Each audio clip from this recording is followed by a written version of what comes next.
योग बीते युग की ही नहीं, आने वाले युग की भी जरूरत है।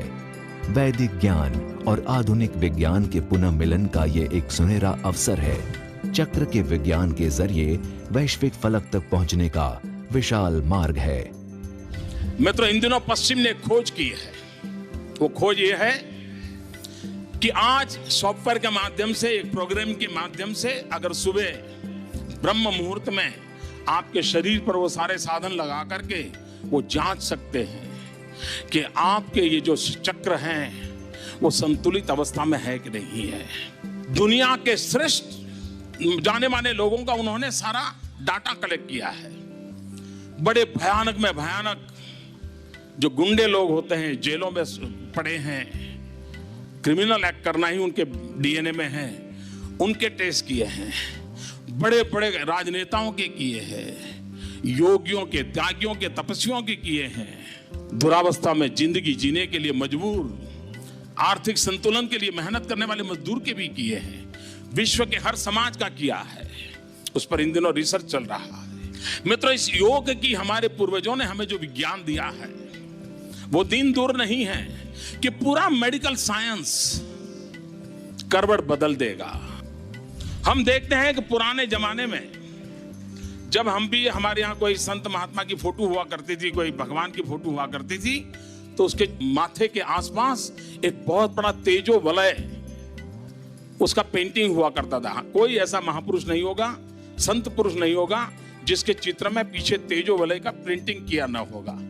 कभी कभी लोग मानते थे ये तो एक शोबाजी है, एक शायद एक आर्ट वर्क है। मित्रों, विज्ञान ने स्वीकार किया है कि शरीर के चारों तरफ, हर अंग के चारों तरफ एक ऑरा होता है। अगर उस ऑरा के माध्यम से हम चाहें तो व्यक्ति को 20 साल के बाद किस प्रकार की शरीर में कमियों की संभावना है, उस ऑरा से तय किया जा सकता है। और जापान ने, एक साइंटिस्ट ने एक कैमरा की खोज की है, उसको किलियन फोटोग्राफी कहते हैं। और मैंने जब पहली बार जीवन में किलियन फोटोग्राफी के लिए जो कैमरा उपयोग होता है उसको देखने गया था मैं, तब उसकी साइज हुआ करती थी वॉशिंग मशीन की साइज का कैमरा हुआ करता था।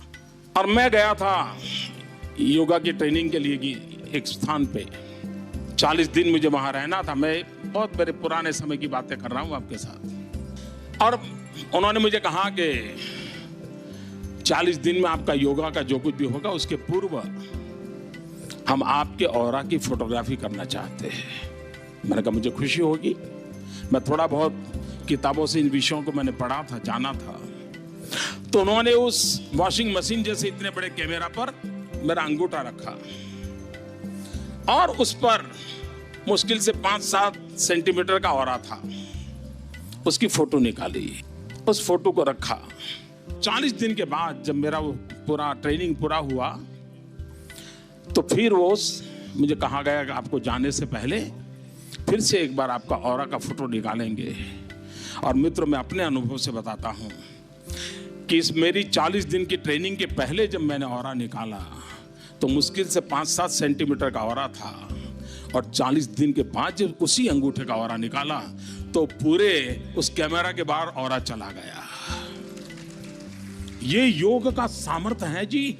40 दिन के भीतर भीतर इसकी अनुभूति हो जाती है। तो हमारे यहाँ एक कहावत है गुजराती में, अन्न एवो ओडकार। वो सिर्फ भोजन की तारीफ करने के लिए नहीं है, जीवन में उसका स्थान क्या है उसको सरल भाषा में हमारे पूर्वजों ने एक कहावत के रूप में रखा है, अन्न एवो ओडकार। हमारे यहाँ अन्नमय कोश, मनोमय कोश, ज्ञानमय कोश, प्राणमय कोश, प्रज्ञामय कोश, इन 5 कोश की चर्चा होती है। और यही हमारी जीवनचर्या, दिनचर्या, खान पान, विचार, आचार, पठन पाठन, इन सब से एक ऑरा तैयार होता है। हम गर्भ में होते हैं तभी ऑरा तैयार होना शुरू होता है। बालक भी जन्म के समय एक ऑरा के साथ निकलता है और आगे चल करके उसकी आदतों के अनुसार वो ऑरा शेप लेता है। और आज विज्ञान कहता है कि आपकी बीमारी तय करने के लिए कोई पैथोलॉजी लेबोरेटरी तक जाने की जरूरत नहीं पड़ेगी। ऑरा से तय होगा कि आप में ये कमी है, ऑरा से तय होगा इतने समय के बाद ये कमी आएगी, और ऑरा से तय होगा कि आप अगर इन 10 साल के अंदर इस प्रकार की हैबिट चेंज करें तो आपका ज्ञानमय कोष, प्राणमय कोष, अन्नमय कोष, प्रज्ञामय कोष ये सब परिवर्तित होगा और आप उससे बच सकते हैं। मित्रों, योग का विज्ञान इतना साइंटिफिकली अब स्वीकृत हो रहा है। जब ये स्वीकृत हो रहा है तब उसको वैज्ञानिक रूप में स्वीकार करके हम जीवन का हिस्सा कैसे बनाएं, हमारे और योग के बीच अद्वैत न रहे, हर हमारे जीवन की क्रिया प्रक्रिया स्वयं अपने आप में एक योग बन जाए। तो एक तो इस पहलू मेडिकल साइंस का एक नया पहलू खुलने वाला है, वो विज्ञान के स्वीकार कर लिया है।